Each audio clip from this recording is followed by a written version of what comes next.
The Big Pomp Podcast, Episode 2, Spanish-American War. Hola, PJ Pomp. 안녕하세요. I'm Pompilius. Namaste. Pumpkin. It was good. Please welcome our special guest, the man of the hour. The real pump. Welcome back to episode 2 of the Big Pomp Podcast. You want to check out our last video? Click the link up here. First 20 people to click on that link gets the limited edition Pomp hoodie. Oh, definitely check that one out. So for today's podcast, we are going to be playing a game of Monopoly related to the Spanish-American War. Before we begin, we're going to be picking our characters. Now, the PJ Pomp, I'm going to be choosing Roof Dog. Pompilius here. I'm going to be choosing the trusty Thimble. Pumpkin. Carl the car. Pomsky. The real pop, I'm going to be picking the USS Maine. Now, the real pump. Can you tell us a little bit about the USS Maine? The USS Maine was a U.S. Navy battleship stationed in Havana Harbor, Cuba, to protect American interests. The ship mysteriously blew up around 9:40 p.m. on February 5th, 1898. The official investigation by the Navy at the time said that there was a mine, presumably from the Spanish, placed under the ship. But another investigation suggested that there was a fire that caused the explosion inside the ship. But this resulted in many Americans believing that Spain was responsible and caused a lot more anti-Spanish sentiment. No, Pump, based off what you just said there, do you think the Spanish caused it or do you think it was a fire?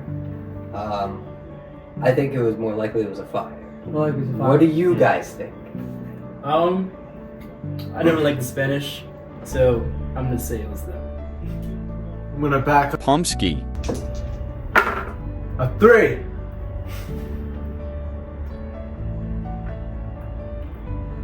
Jose Marti. Now, PJ Pump, tell us a bit about Jose Marti. Now, Jose Marti was a Cuban writer and revolutionary leader. His role in the war was being considered the father of the Cuban independence. Marti fought for Cuba's freedom, for Spanish rule, and inspired others to join the cause. His legacy was he died in battle in 1895. His writings and leadership were key to sparking the Cuban fight for independence, which later influenced the Spanish-American War. Very, very, very novel take from you there, man. Thank you. Bull. Oh, nice. A 6. The Battle of Manila Bay. The Battle of Manila Bay, specifically, there was an admiral called George Dewey, was tasked by capturing the strategical and important colony of the Philippines. Dewey's squadron sailed into Manila Bay on May 1st, 1898. The Spanish fleet was obsolete and was completely outclassed by American ships. Oh my goodness. Just like what he was saying, Admiral George Dewey. Now, Admiral George Dewey was a key U.S. Navy leader in the Spanish-American War. He's truly famous for his victory at the Battle of Manila Bay in the Philippines, where his fleet quickly defeated the Spanish Navy on May 1st, 1898. His impact, or his success, secured U.S. control of the Philippines and boosted American morale, and overall his legacy is that Dewey became a national hero and symbol of U.S. naval power.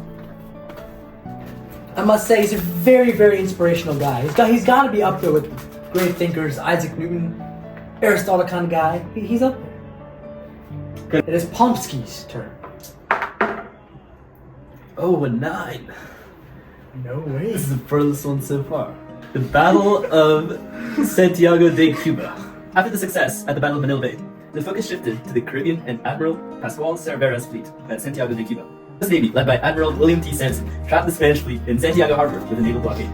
Cervera's fleet tried to escape on the morning of July 3rd, 1898, but was intercepted by the Sanson's fleet, as well as ships led by Commodore Winfield Scott Shuey. The Americans systematically destroyed the Spanish ships with their superior firepower. The battle resulted in the complete destruction of the Spanish fleet. Man, I just would not want to be the Spanish fleet in this battle. Alright, I rolled a 10. William T. Sampson. Oh. Toughy. Can you tell us more about William T. Sampson? Yes, I can. William T. Sampson was a key admiral in the U.S. Navy during the war. He commanded the U.S. fleet to blockade Cuba and led the naval forces during the Battle of Santiago. His blockade and victory at Santiago was key in defeating the Spanish Navy, and was a big factor in the Spanish surrender at the end of the war. You have any personal opinions about him? Seemed like a great guy. Alright, my time to roll. A 10. Sweet. Pasuo Cervera. His lifetime was February 18th, 1839 to April 3rd, 1909. He was famous for being the admiral whose fleet was destroyed in the Battle of Cuba. In this battle, made for harbor of Santiago de Cuba, however, orders to push forth led to the destruction of the fleet. Victors took them to New Hampshire, and after the war, Cervera became the chief of staff of the Spanish Navy. Well said. Don't get why he's your favorite. Because he's a loser. An 8. Look at that. The Battle of San Juan Hill. The Battle of San Juan Hill took place on July 1st, 1898. This is where Theodore Roosevelt's Rough Riders fought to capture the San Juan Heights, which overlooked the Spanish defenses in the city of Santiago. Novel take. Oh, I was 4 times off. I got an 8. Rough Riders. The Rough Riders cannot be underestimated at all. They were a famous volunteer cavalry in the Spanish-American War, which famously was led by Theodore Roosevelt and Colonel Leonard Wood. Overall, they were part of the U.S. Army's 1st Volunteer Cavalry, and they were created to fight Cuban Spanish forces, most famously used in the San Juan Hill Battle. Must be a tough group, huh? That's what I'm saying. They were a Rough Riders. strong group. Okay. Looks like I got a 9 again. Roosevelt. Roosevelt was one of the Rough Riders. His bravery and leadership made him a legendary figure in American history. His fame from this unit has helped propel him to the presidency in 1901. Alright, I rolled an 8. The Battle of El Caney. Battle of El Caney. It took place on July 1st, 1898, between the U.S. and the Spanish troops in the town of El Caney, located near Santiago de Cuba. The U.S. forces needed to capture El Caney to advance to the city, and they had to fight against very well-positioned Spanish troops, and ended up winning with a large cost. They had very heavy casualties. The battle weakened the Spanish defenses and led to the victory at San Juan Hill later that day. Must have had a lot of perseverance, huh? Chief? Well, I guess that brings us back to 8. William R. Shafter. General William R. Shafter was a U.S. Army leader in the Spanish-American War. He led U.S. forces in Cuba, including the capture of Santiago de Cuba. His impact was to win the war despite tough conditions and personal health struggles. Looks like Our I'm man up. Pompilius. Let's see it. Look at that. An 8. Again, Of Cardenas. Looks like they want to say it for me. Jeez, alright. The Battle of Cardenas took place on May 11th, 1898. It was a naval engagement off the coast of Cardenas, Cuba, between the U.S. Navy and the Spanish Navy. The U.S. aimed to establish a blockade of the Cuban ports. You're kidding me, bro. I got 8 again. General Joseph Wheeler. General Joseph Wheeler was a U.S. Army leader in the Spanish-American War, and he commanded the cavalry units, including my Rough Riders. And he played a key role in the battle around San Juan Hill in Cuba. Great guy, passion, strong, effective, successful. I mean, it's like Mr. Ferry. it always comes to our next competitor, Pomsky. Oh, looks like we rolled an 8. Battle of Guantanamo Bay. In this battle, it was a very brief about phase of the Spanish-American War. Albert Huntington of the U.S. landed in this bay on June 6th with a force of Marines and Cuban allies. They secured the bay on June 10th, and with that, they obtained a U.S. critical base of operations in the Caribbean. Couldn't you say Colonel Huntington hunted him down? Oh! Give me some! Come on! Man of the minutes. Oh man, I rolled another 8. Battle of Calbayog. Oof. It occurred on April 15th, 1899, and it was part of the Philippine-American War, which was a result of the Spanish-American War.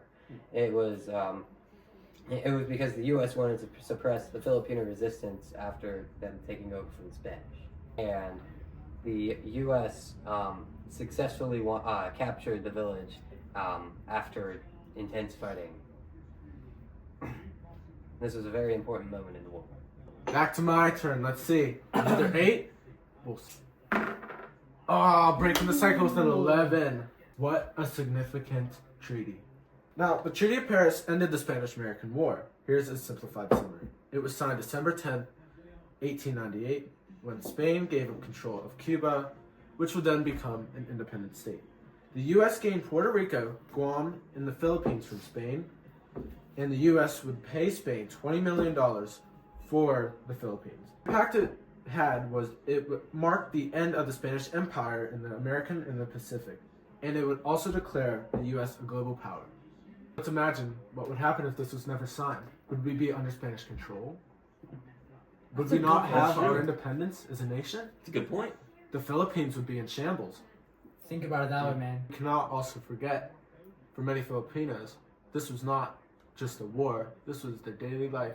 And if it wasn't for American intervention, their life would be over.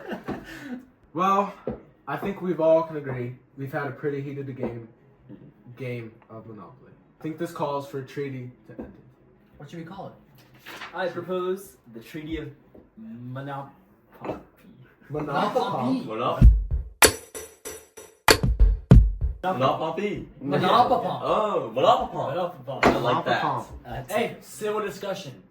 Who wants to go for Monopopon? All in favor or up? 4. The real Paul, what's up with you? What would you propose? Alright, I'll go. We got him Okay, convinced. Think please. about how good of debaters we are here. We're gonna need the man of the hour to make We're the gonna need a signature. signature. Please. Please sign. Does anyone have a pen?